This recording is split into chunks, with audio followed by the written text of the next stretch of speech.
Hello, dear ones. Father Peter John coming to you from All Saints Orthodox Church in Bloomington, Indiana. Christ is in our midst. You know, sometimes when we read the lives of the Desert Fathers, there are elements that are humorous, and sometimes people even used craftiness in order to overcome the devil. It's funny when we see this. We see that the Lord works in mysterious ways and often through unexpected means. Well, this story I want to tell you today is about another one about Saint Bessarion of the desert of Egypt.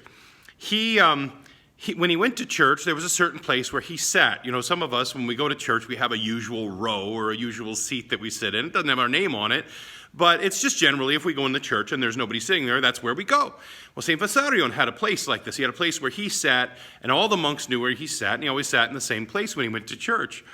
So there was this demon-possessed man, and the monks all tried to cast the demon out, and none of them could. And so they were trying to think, what should we do? And they knew that probably if they asked Abba Bessarion, he probably, in his humility, would say, no, I can't cast it out either, because he didn't want to be seen as greater than them. So they decided they had to trick Saint Bessarion, and so this is what they did.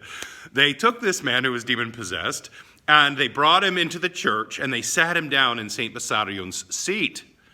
And so they said, here's what we're going to do. When St. Bessarion comes into church, we will all stand up to pray together with him, and we'll say, St. Bessarion, someone's in your chair, you should move him.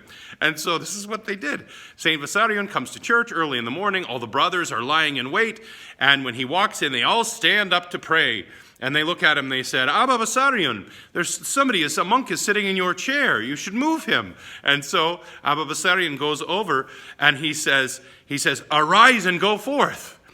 And so when the demon hears this from St. Bessarion, go forth, the demon leaves. He casts out the demon with these words, and the demon-possessed monk is healed of his possession. So anyway, he's liberated from this demon.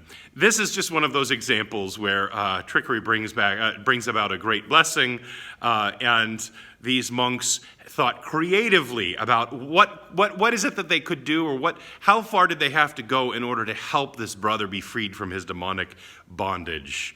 Saint Bessarion, pray unto God for us. Christ is in our midst. He is and ever shall be.